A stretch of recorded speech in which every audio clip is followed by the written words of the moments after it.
అందరికీ నమస్కారం. ఈరోజు కథ పేరు ఆత్మీయ బంధం. నా వీడియో గనక మొదటిసారిగా చూస్తుంటే నా ఛానల్ని సబ్స్క్రైబ్ చేసుకోండి. బంధానికైన పునాదేంటి? ఆ బంధం చివరి వరకు శాశ్వతంగా ఉండాలంటే ఏం చెయ్యాలి? ఎలా ఉండాలి? అసలు ఈ బంధం అంటే ఏమిటి? నా దృష్టిలో బంధం అంటే ఒక విడదీయలేని వీడలేని అపురూప సాన్నిహిత్యం. ఆ బంధం రక్త సంబంధీకుల మధ్య మాత్రమే కాదు, ఒక్కోసారి ఎదుటివారు ఎవరో తెలియకపోయినా ఆ బంధం ముడిపడుతుంది. దాన్ని విధిరాత అనాలేమో మరి. ఏ బంధానికైనా పునాది నమ్మకం, ప్రేమ అని బలంగా నమ్ముతాను నేను. ఆ బంధం ఎలా ఉండాలంటే ఎదుటివారి మౌనాన్ని కూడా అర్థం చేసుకునేలా ఉండాలి. నా పేరు అశ్విని. పెళ్ళయి 4 నెలలయ్యింది. కొత్త కాపురం, కొత్త బాధ్యతలు, కొత్త పనులు అన్నీ కొత్తగా ఉన్నాయి, కానీ బాగున్నాయి. పుట్టింటి వారికి, అత్తింటి వారికి టాటా చెప్పి మాదైన ఒక లోకాన్ని సృష్టించుకున్నాం వేరింటి కాపురంలో. ఇక్కడ మళ్ళీ కొత్త ఊరు, కొత్త భాష. మా వారి జాబ్ నిమిత్తం జిల్లానే కాదు, రాష్ట్రం కూడా వదిలిపెట్టి రావాల్సి వచ్చింది. బెంగళూరు నాకు చాలా నచ్చింది. మా పక్కింట్లో ఉండేవాళ్ళు తెలుగు వాళ్ళే కావటం నా అదృష్టం. ఈయన ఆఫీస్కి వెళ్ళిపోయాక చాలా బోరొచ్చేది. పక్కింటికి నేనే వెళ్ళి పరిచయం చేసుకున్న. తెలుగు వాళ్ళనేసరికి మనసాగలేదు. వాళ్ళేమైనా అనుకోని అని నేనే వెళ్ళి పలకరించా. అందరూ బాగానే మాట్లాడారు. అక్కడ ఒక బామ్మగారున్నారు. అందరికంటే ఆవిడ చాలా బాగా మాట్లాడారు. ఆ మాటల్లో ఆప్యాయత, ప్రేమ కనిపించాయి. మా అమ్మమ్మ గుర్తొచ్చింది నాకు అమ్మమ్మ దగ్గర లేని లోటు ఈ బామ్మగారి వల్ల తీరింది. వీళ్ళ కుటుంబం ఇక్కడికి వచ్చి సంవత్సరం అయ్యిందట. ఇంతకు ముందు హైదరాబాద్లో ఉండేవారట. బామ్మగారి కొడుకు, కోడలు ఇద్దరూ జాబ్ చేస్తారు. అందుకే వాళ్ళిద్దరూ ఎప్పుడూ బిజీగా ఉంటారు. వాళ్ళకి ఒక అబ్బాయి, 4th స్టాండర్డ్ వాడు. బామ్మగారికి ఒక స్నేహితురాలున్నారు, కౌసల్య అని. ఆవిడ మహారాష్ట్రలో ఉంటున్నారంట వాళ్ళ అబ్బాయితో. ఆవిడ 2 వారాలకొకసారి ఉత్తరం రాసేవారు. ఈ కాలంలో కూడా ఉత్తరాలేంటని వాళ్ళ మనవడు ఏడిపించేవాడు. అందులో ఉండే ఆత్మీయత నీకేం తెలుసురా పిల్లకాకి అనేవారు బామ్మగారు. బామ్మగారికి చదువు రాదు, అందుకనే మనవడి చేత చదివించుకునేవారు బ్రతిమిలాడి. వాడేమో పెద్ద ఫోర్స్ కొట్టేవాడు చదవటానికి. నేను పరిచయం అయ్యాక నాతో చదివించుకునేవారు.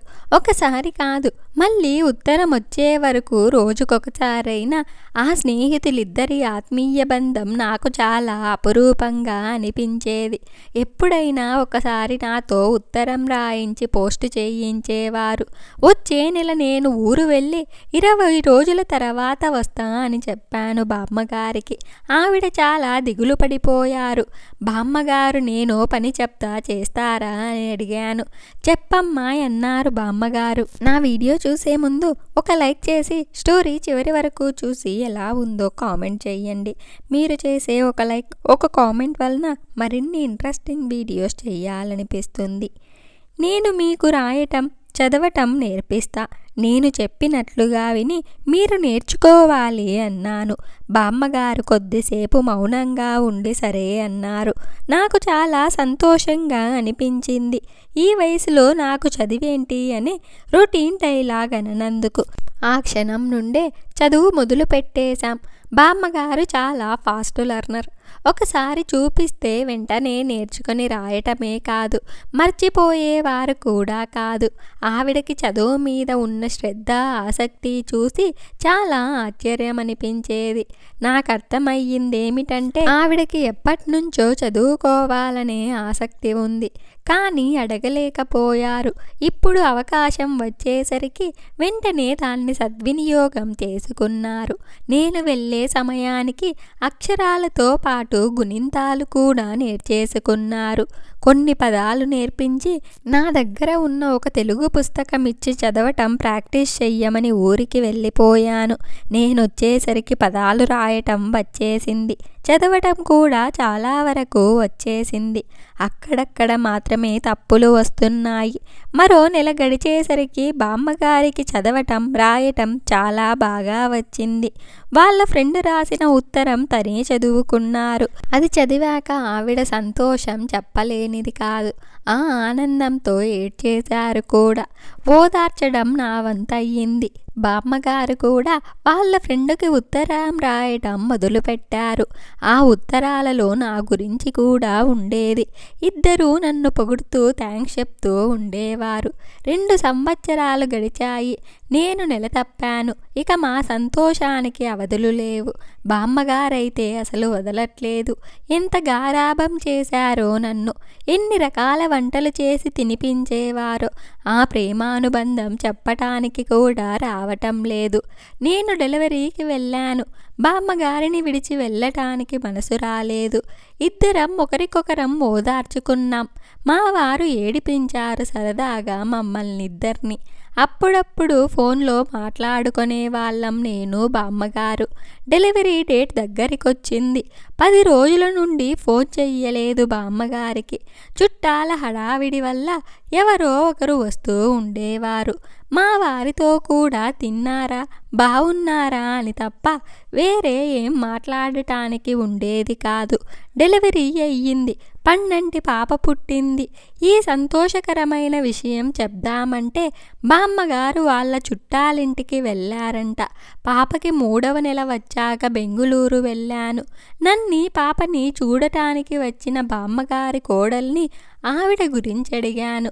ఆవిడ కొంచెం ఇబ్బందిగా చూసి 2 ఉత్తరాలు నా చేతిలో పెట్టి పక్కన కూర్చున్నారు. బామ్మగారు ఇక మనకి లేరమ్మా, సడన్గా హార్ట్ అటాక్ వచ్చి నెల కిందటే చనిపోయారన్నారు. నేను షాక్ అయ్యాను. నన్ను ఓదార్చటం వారి వల్ల కాలేదు. చాలా సేపటి తర్వాత వణుకుతున్న చేతులతో ఒక ఉత్తరం ఓపెన్ చేశాను. ఒక ఉత్తరం బామ్మగారు కౌసల్య గారికి రాసింది. కౌసల్య, నువ్విక లేవని నాకు అర్థమయ్యింది. ఎలా అంటావా? నీ చేతి రాతని, అందులోని ఆత్మీయతని గుర్తించలేననుకున్నావా? పోయిన వారం నీ దగ్గర నుండి వచ్చిన ఉత్తరంలో ఆ విషయం తెలిసింది. నన్ను ఒంటరిదాన్ని చేసి వెళ్ళిపోయావు కదా. నా చుట్టూ ఎంతమంది ఉన్నా నా మనసు నీ చుట్టూ, నీ దగ్గర నుండి వచ్చే ఉత్తరం చుట్టూ తిరుగుతూ ఉండేది. నువ్వు లేవనే విషయాన్ని నా మనసు అప్పుడే గ్రహించింది. నాకు ఆహ్వానం పలకటానికి నాకంటే ముందుగా వెళ్ళి నా కోసం ఎదురు చూస్తున్నావు కదా. నేను తొందరలోనే నిన్ను చేరుకుంటాను. మిగతా విషయాలక్కడే మాట్లాడుకుందాం. ఉంటాను మరి అని ఉంది. నాకేడు పాగలేదు ఆ ఉత్తరం చదివి. అందరూ నన్ను ఓదార్చారు. కొద్దిసేపు ఆగి 2వ ఉత్తరం తెరిచాను. అందులో, అమ్ము ఎలా ఉన్నావురా? నువ్వు వచ్చేసరికి నేను ఉండకపోవచ్చు. నిన్ని, నీ బిడ్డని చూడాలని ఉన్న నా స్నేహితురాలిని తొందరగా చేరుకోవాలనే అభిలాష నన్ను స్థిమితంగా ఉండనియ్యటం లేదు. అవునురా, కౌసల్య చనిపోయింది. మేమిద్దరం ఎక్కడున్నా మా ఆశీస్సులు నీకెప్పుడూ ఉంటాయి.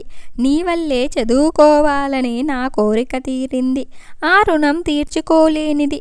నేను లేనని మనసు కష్టపెట్టుకోకు. ఎప్పుడూ నవ్వుతూ నవ్విస్తూ ఉండాలి ఎప్పటిలా. అప్పుడే ఎక్కడున్నా నా ఆత్మ సంతోషిస్తుంది. ఉంటాను మరి. బామ్మగారి చివరి ఉత్తరం నా మనసు బరువెక్కింది. ఆ స్నేహితుల అనుబంధానికి మనస్ఫూర్తిగా నమస్కారం చేశాను. బామ్మగారు పోయి 6 సంవత్సరాలయ్యింది. ఆ 2 ఉత్తరాలు నా దగ్గరే ఉన్నాయి భద్రంగా ఇప్పటికీ. చూడకపోయినా కూడా కౌసల్య గారి మీద కూడా అంతులేని అభిమానం.